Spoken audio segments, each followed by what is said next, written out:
namaste and welcome everybody to this beautiful evening with us. It's our first ever session of Tête-à-tête, wherein I'm having conversations with beautiful people from the yoga community. And this is a serene space that I want to create to bring more awareness, more knowledge, and the right, correct sources to you, to me, to all of us, because we're in dire need of that right now. I think the quality of learning, the quality of teaching has gone so bad in a lot of areas, and just the mere understanding of the knowledge of what yoga is a little hazy.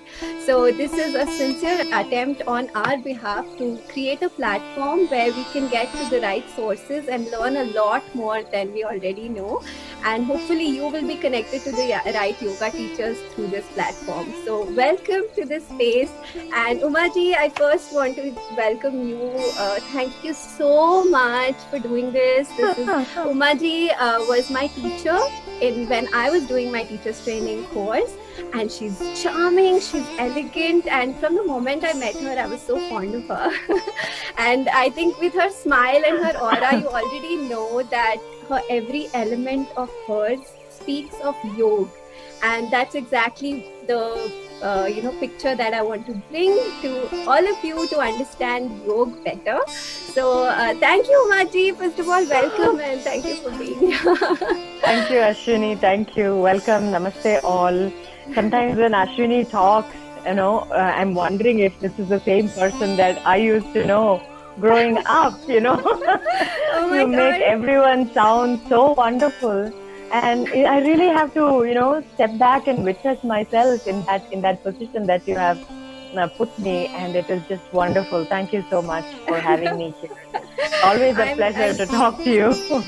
I'm really happy that you're here, and more than anything, I wanted to start with you because you hold that space in my heart, of course. I mean, we've had beautiful conversations about the same, and I feel the way your perspective is, and you've had such a beautiful journey. In fact, I didn't know about your journey until we actually spoke the other day, which is even more beautiful than I can even imagine it to be. So I'm waiting to start this off.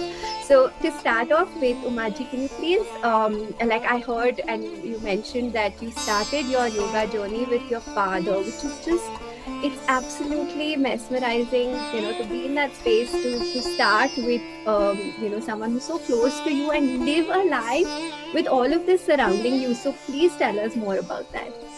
I know it places me in a time very long ago, I feel, but mostly because these days yoga is learnt in a studio, yoga is learnt under so many fancy and modern conditions that people in my generation and maybe slightly earlier have always learnt it from their fathers. Not only yoga, father is your first guru, first teacher.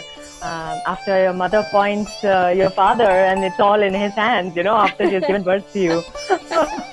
So my father did not just teach me yoga, but he taught me the English I speak, the mannerisms I have, the looks I have. I must thank him too. It's passed on from generations. Wow. It's unbelievable how much I am, chip of the old block. And now he's sitting and, looking at this, and like, he never expected this, the interest in Sanskrita, the interest in music, the interest in Bharatiya Shastra, Samskriti, culture, yoga, all of that is from him. And he didn't just, put me on a mat and teach me yoga like that. It's an upbringing that came with the family, with every day observing him. The morning always started with his, Sandhya Vandana, Nitya Karma practices, And he used to teach me, despite so much that he had to do himself. He is, again, one who wouldn't miss any of his daily practices. And he would make time much before that. So, for example, if Sandhya Vandana is supposed to be done at 6 o'clock, it has to be done at a twilight hour, not late, not early. And so I had to wake up earlier before he could do Sandhya Vandana, which was 5 o'clock. Which was at 5 in the morning. And yes, and he would teach me yoga before his Sandhya Vandana time, so that, I could I could finish learning. And I learned it as a therapy actually from him, because I had breathing issues. I was growing up in Chennai, and dust and lot of allergies used to bother me. And so he said, this is the best way. We've gone to doctors right from the age of 2 until 15. And he said, alongside we will have to do this. And that's what everybody is recommending to this day. Not only in our country, now all over the world. Yes. So in many ways, it is very similar to how it is now. In many ways, it's also different, very simple, none of the fancy things. We didn't even have a yoga mat, so to say, yoga block or yoga belt or yoga clothing, nothing. I was just taking care of the mosquitoes so that I can sit still, He would insist on asana jaya to a 10-year-old, at least 3 minutes of holding or 15 breaths, and the only thing that came in the way was mosquitoes in the morning. You can't use the fan, no fan. And so it was under those conditions that we practiced. And I joined college, yes, and I found a teacher who taught martial arts. I said, yes, I need to be active, I need to practice something, so I'm going to take this teacher, I'm going to go for these classes. So I would do the same thing, wake up at 4, go for a 5 o'clock or a 6 o'clock class, so that right after that I could go to college, Wow. So I would leave the house with breakfast, lunch and snack, everything packed, and then get out of the house, finish all my pursuits, finish college, and then again go back to some class and then come back home. So it's been the norm, ever since I turned, I think, 17 or 18. Yeah. So. Oh my God. To have that routine is something, no, Umaji? I think the routine kind of gives you a grounding and gives you a good framework to build your life on. Absolutely. Discipline is what it takes, and belief that this is something that you can do and you need to do, and respect for your teachers more than anything else. Because teachers see a lot of promise in you, and you don't want to let them down. You can't let them down. Same with my father, same with my martial arts teacher, same with my music teacher, or any teacher that I went to. And these days, that either it's a question of too many choices and too many options available, that people are not able to decide and stick to one thing, whether it is dance or music or yoga. It's all a smattering of many things, and also the choice of teachers. Those days, the teachers were sincere and genuine, almost all of them. And so it was very easy for you to have your following for a particular teacher and continue, and you don't have to worry, am I with the right teacher? Do I have to look for another teacher? Am I missing on something? Is there a better teacher? No, you didn't have to. You just surrender and that's it. Exactly. And all the teachers were worth it. All the teachers in each of the aspects were worth it. There was no half-baked teacher. There was no not good enough teacher. There was no certified teacher. Yes. They were all experienced teachers. Who was looking for certified teachers? So a lot of things were different, and a lot of things are different now. I shouldn't say so myself, because I am, with 1,000 Yoga, and we do certified teachers. But it's required, Umaji, I feel, more than anything, for to be certified from a good institute. Like, I know of people who have gone and got certificates in other institutes, and they don't know the basics. Like, when I speak to them about certain things, they say, oh, this is also a part of yoga. They said, how could you just not understand the basics of yoga, which are chakras, or you understand that it's not limited to asana or just doing asana all day. That's not about how flexible you are or anything. And you've so beautifully spoken about your life and your childhood and how you grew up, and that's what it is. It's about a way of life. It's about introducing absolutely in every element of your life. So that's so nice. Umaji, can you tell us how people can introduce that into their lives in the current time and age, especially since now the courses even go on online? Like, you're not even in a space of being in one space with your teachers, because I realize energy is very important, right? So now you have to look at a screen. So how would you still ensure?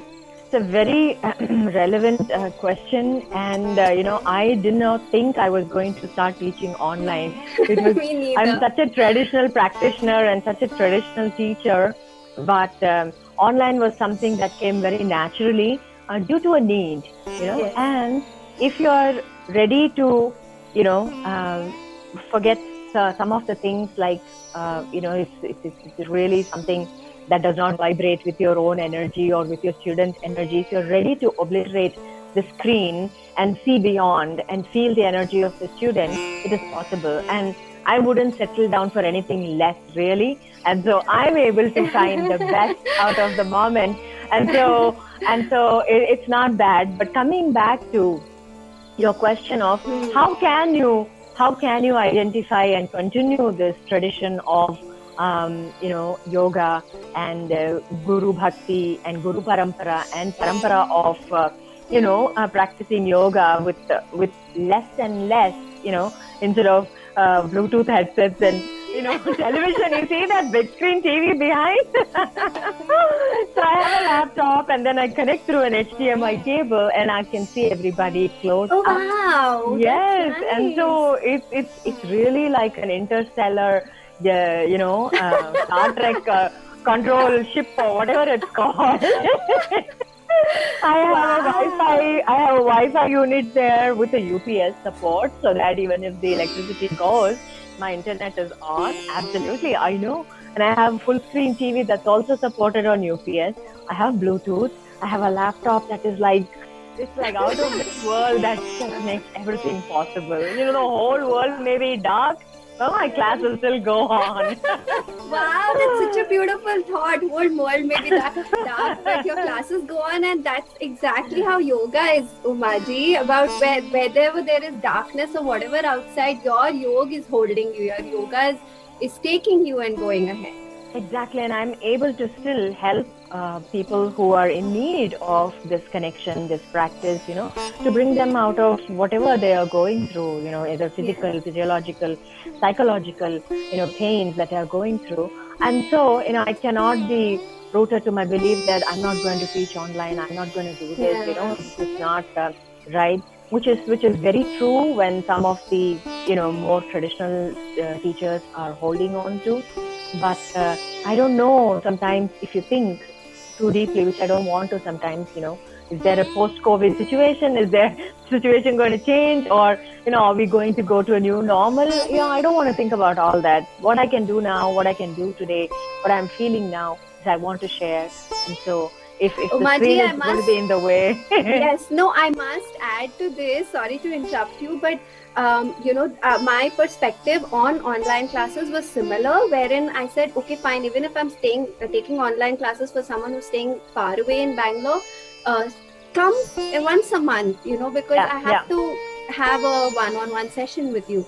And now it just has wholly gone there. But as you said, it's about bringing that energy and directing it over there, which I think makes a lot of difference. Also, I think, Umaji, earlier there were few people only in Bangalore who were able to reach you. Now, hopefully after this, there are a lot more people who will be able to reach you and join your classes, and from anywhere around the world. Why not? So it's really bridging gaps. And again, I'm just a messenger who is true to my teacher and his teachings, So I feel absolutely fine, portraying myself out here. I'm usually a recluse. I'm usually, you will never see me on Facebook. For the longest time, I have not been on Facebook, anything at all. And so one of my friends, in fact, told me, why are you so shy about it? You should do that, because there are so many people who will benefit by this, and get a better information about yoga, how to find a good teacher, through us. If you go look up at the1000yoga.com or yogasattva.com or Pradeep Sattva Maya, you'll be able to find out what, we believe in, and how we have got a small niche group of students who've looked and searched and sought out. Specifically for what we offer. And so coming back to your thing about, how do you continue? For seasoned practitioners, online, offline, whether you're with a guru or a teacher, whether you're attending a class, shouldn't matter. You should continue your practice, what you have learned. That is still the best way. You don't need anything to motivate you or to stop you from your practice. If your teacher has been true, then you really don't need to have to. Or if you see that it's not really going to change, then we will see. As it goes, all of us are learning, teachers and students. So we will do the best thing. What's coming next. Yes, Umaji, I want to just kind of compose this into one aspect of what you said, which is find a good teacher and surrender. So it's important you surrender to the right person, because there are a lot of people who are even famous, and I definitely don't want to take names, but I just want to say that you need to be aware of where you're going, and I think the best way to find that is, at the end of the day, you need to feel good about what you're doing, and that means you have a right teacher who's guiding you on a path of feeling better than yourself and all of that. So Umaji, can you explain a little bit more of how people can find the right teacher? Right, it's not an easy process. It is really tough when so much is available. Again, going back to those days, we specifically had a few yoga teachers, a few music teachers, few dance teachers, and word of mouth was the best way that you would go. I have sent my child, and this is the best place to go, and you go. You don't look for their certification, you don't look to see which school they went to, how long they have taught, nothing. Somebody says that this is the best place to go, you follow. And so these days also, you will have to do your own little bit of research. These days Google is the best person to ask, probably.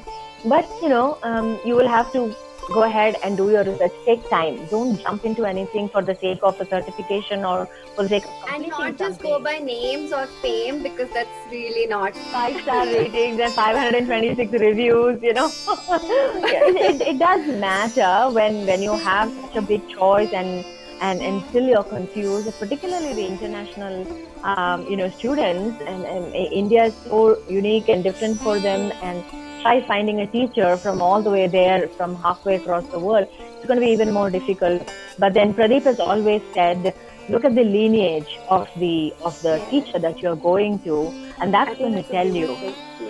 So you're looking at a teacher and see who the teacher of this person is. Did he go to a traditional yoga teacher, or was it a fly-by-night certification that he got? And when you look at the teacher's teacher, then you will know, okay, where did this teacher go? Did he also have a yoga teacher? That way, Pradeep has actually mentioned that, about 3 to 4 generations of yoga teachers, if you have directly learned from a yoga teacher who has taught another yoga teacher, and it has come down to you, then you have some kind of authenticity to that particular teacher or that lineage or that school. And that's the only way to really identify. And these days, the fees is not a criteria to check, which is the lowest fees, you go for that. Or which school has done the maximum number of graduations and certifications, that is also not enough. So you have to have a combination of much. Please ask, please attend a class, or watch what the teacher has written, and the best way, I'll tell you really quick. I know you're running out, you have a lot of questions, but I have to tell you this. This is probably the most important question. Please go ahead. Happily. I had done my master's in yoga, MSc in yoga, and I was already teaching. Then I started, understanding yoga and teaching it in a better way than I was exposed to by the other teacher that I joined, By the time, it was already more than 20 years that I have left my father's house and gotten married and moved back. So I had to go to another teacher. I couldn't go back to my father. I know you were thinking, what happened to your father? So then I started teaching. I said, I still would like to know a little bit more. And that's when I attended a class at 1000 Yoga, by some teacher. So I just said, I'm going to drop by for a class. And I attended a class and I said, I'm not going to look any further. I want to meet the teacher who taught this girl who taught this class. So that is how I knew about the teacher. Wow. So if you want to identify a teacher, then you go and spend some time with one of the students of that teacher And that student will be able to tell you how good your That's a teacher is. beautiful thought. And I mean, I don't have to meet your teacher, Ashwini, to know, how good he is or how wonderful he is. I know you, and from that, I know who your teacher is. I don't Umaji, need to that's know a name. Yeah. really nice. So I want to reinstate your 2 points. One is the lineage, check the lineage. The second one is meet a student of that teacher and you will know. And the third one, I want to add something that you had told me that day, which, it was such a beautiful point, that look at the life that the teacher's leading. Yeah. That will speak so much. What is your teacher's practice? What do they resonate? And I think that's a beautiful thought, and these 3 things will really help you get to a yoga teacher, definitely. So please find the right one and find the right source to delve into the depths of this ocean, because it's an unending, and so beautifully Umaji said that we are constantly learning. There's no end to learning. Even me as a dancer, as a Kathak dancer, for those of you who are new and don't know, for us, we look up to Pandit Birju Maharaj Ji. I'm a Kathak dancer. And he, at the age of, he's almost 90, must be 86 or something. And he says that, and he's a maestro, and he still says that he's learning at that age. And it's so heartening to see how much there is and how much you're open to that. And when you are open to learning, there's more that you receive. So find the right source and keep yourself open. Absolutely. So yes, Umaji, I want to go to, I think you covered most of what I wanted to speak about, and now comes my favorite part. So I want to know from you whether you could share, if it's too personal, I don't want to intrude, but I would love for you to share any anecdote or a memory or a spiritual experience or something that you experienced that kind of opened your heart into this world and opened your mind or your spiritual eye. Anything that you could share with us? Okay. It happened way before I even started, pursuing yoga or following the yogic path. I don't know if I've told you, I've told this to some of my friends. It's really a story. It's surreal to me now at this point when I look back, and it definitely changed a lot for me. So I was aspiring to be one of the first Indian Air Force women pilots. Wow. Yes, I know. Wow, no, I had no idea. Absolutely. I was 100% Desi. I was 100% a patriot. I was 100%, paramilitary trained. And I mean, everyone from my classmates to my seniors from school always imagined me to be in a uniform, either with the UPSC or the Armed Service Forces. And now to see me in this Yogi Ma, it is so funny for them, so surprising for them. But there was a story how all this happened. And, I did apply for the very first batch of women Indian Air Force pilots. They were hiring or recruiting women to be a short service commission for 5 years, to be pilots in the Indian Air Force. It's a very smaller position, of course, but that was the very first batch. And I had gone through the whole thing, completed all my exams, completed all my psychological tests, the pilot aptitude test, everything, age-wise. And the biggest thing was to convince my parents. I was already almost 23. And, yes, and in my part of my world, that's the right age for you to get married, I have studied and I was working, and then it was time to get married. But then I saw this short service commission and I really wanted to, join that. I was already preparing for UPSC at that time. And then when I saw this 5 years, I said, this is what I want to do. And I quickly applied, and everybody was so sure that I was going to make it, because it was just made for me kind of a position. But then there was a huge setback where at the end of the medical test, the wing commander said that I have a small anomaly with my spine. There is a spondylolisthesis. They did the X-rays and CT scans and all that. The medical exam is really thorough for the armed services, So they said I have a small anomaly, a small problem with my spine. And then I cannot apply for the position. I'm not valid, or I'm rejected as a candidate for the Indian Air Force Short Service Commission, the first batch of women pilots. I just couldn't believe it. Everything else was fine, and I didn't have any pain. I didn't have any problems with my spine. I was almost going to be a black belt in karate, and I was completely active. I didn't know what to do, so I said I'm going to appeal. I went to Delhi also. What they said was, this is the first batch. We don't even have an appeals process. We don't have anything that says that, okay, if someone appeals, this is what we have to do. Or if this is a problem with the spine, then these are the things that she can do. Yeah, so there was no process for that. I went all the way to Delhi, and at that time I had to give up, But then, just before I went to Delhi and realized that there's no way, I had met this boy while going to Mysore for my further exams and stuff. Okay. And I was so nervous. And this boy was just 19 years old, believe me. Okay, he was 19 years old. I was already 23. Basically, in the bus, I was sitting, and a bunch of guys were just teasing. Those days, all that always happened. A girl in the bus going somewhere, alone, evening bus, yeah. All that thing happened. And so this boy came and sat right next to me because he thought that the other two fellows were just giving me a hard time. So I started chatting with him. He was a student in school. He was 19 years old, And so we started chatting, and I told him I'm going for the Air Force exam, and I was very pensive. And at that time he said, Uma, it's okay if you don't make it, if you don't become a pilot, you become a great wife and a mom.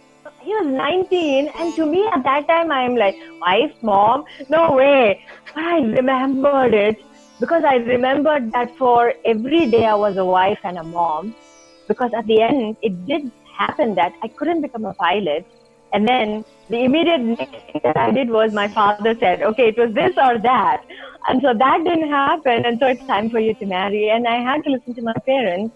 I became a wife and soon a mom. And that was actually an advice or a statement that boy said. It was so profound. And now every day I realize how profound, how simple it was. So simple. He just said, if you didn't become a pilot, you're going to become a wife or a mom. But he said it so nicely. So this I remember. And all I remember of that boy is Preetam.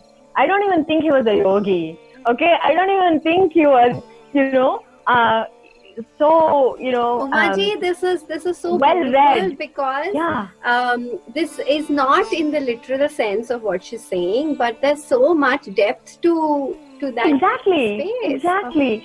At that time I didn't feel the depth, I didn't realize the depth, but something made me remember those words. I remember the boy only for that, what he said, and I kept with this all my life, and I'm just seeing. That's why I said it's so surreal for me. That particular path brought you to saving so many lives, enhancing so many lives, and of course you're playing a mother and my own life first. yes, definitely. And it starts from you. It starts from you. Yes, absolutely. He gave me his words, have guided me throughout, and saying that the yogic philosophy teaches us something that, your story, half the story is already done. Philosophy of karma, the understanding of life and death cycle, karma, and that half your story is already made. But his words told me that the rest of the story is still there to be made, and you're the writer. Yes. You do the script, you do all the drama, you decide, Maybe the end also will be decided for you based on the previous half, but you still have this whole time in between that you can just create and decide and design new design. And each person's story is like that. It's the same for everyone. Everyone has a story to write. Yes, definitely it's in your hands. Yes, that's so beautiful. Thank you for this absolutely lovely story. And I wanted to add to something that you said, because so many people sometimes get stuck on that path of, I want to do this, and this is something that and maybe some beautiful one small statement like that gives an enlightening experience of, oh, it could be this. And it could be as beautiful, or trust me, like for me, it's more beautiful. Absolutely, this is more beautiful than that. It's so nice that you've come on this path, which has been with you from your childhood, and for you to reflect that no wonder you reflect it in every element, and that's how I made your introduction as well. I mean, through the screen, of course, her energy, you can feel it, but you must meet her sometime. And I would love to now open this out in case you all want to ask any questions. That would be, we could open that out. Until then, Umaji, please tell us where we could connect with you, and whether you're holding classes, where you're holding classes, and what time are you holding classes. And can you give us some information of that, please? Sure. So now I consult for an organization called Alt Life, and it's an organization. It's a health and science-based organization that's come up with a complete four-pronged way of addressing lifestyle disorders. So to me, someone said that Uma is doing something so not related to yoga. I definitely want to make it clear that there is so much more to yoga in this organization that I work with, because it's bringing in the principles of not just doing yoga on the mat, but the principle and understanding of diet, the right diet, the need for discipline, the need for exercise and yoga, and bringing decorum and cohesiveness in everything. So this organization offers doctors and diagnostics, all, and good diet along with yoga and exercise. You really don't need anything more. It's a complete, package to take care of health if you have, any of the lifestyle disorders. And so I teach there. I have designed the yoga module for people who have kind of let go of their health during the prime years of 35 to 55, or anywhere give or take a couple of years, because you get so involved in your career, in your profession, and in your I wouldn't say frenzy, in your quest to achieve something. This is a time when you have been married, maybe have a couple of kids, and so you have a lot of responsibility, and then all you do is keep running, trying to achieve something, right?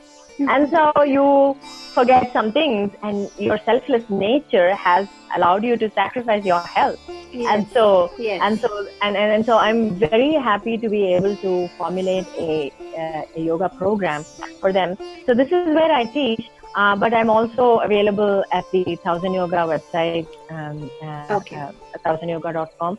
So I continue to always be there, with Pradeep. He was now in Mysore. So you can easily find me, one way or the other. I can do other classes also, but I like to work with you. The thing you invited me for the pariksha, of your dance students. I enjoyed that. It's like, again, for me, yoga is not all about teaching yoga lessons, bringing a new twist or a new, energy, and observing your students and how you have taught as a teacher. Thank you, Umaji. It was It means a lot. Absolutely. Certainly. Thank you. It's for all of those of you who don't know, Umaji had come as an examiner once for one of our parikshas that we have for our students, and she thoroughly enjoyed herself. And I'm so grateful that you come, Umaji, whenever I've called you, especially this, because I know you're not that kind of a person who's even comfortable maybe with this. I didn't even ask you. I probably didn't even give her a choice. I said, Umaji, I want to start with you. So I'm so happy that you came. I told everybody I cannot match your enthusiasm and your, energy. But I love you so much that, I cannot say no. Oh, thank you so much. So she's been mentioning 1000 Yoga.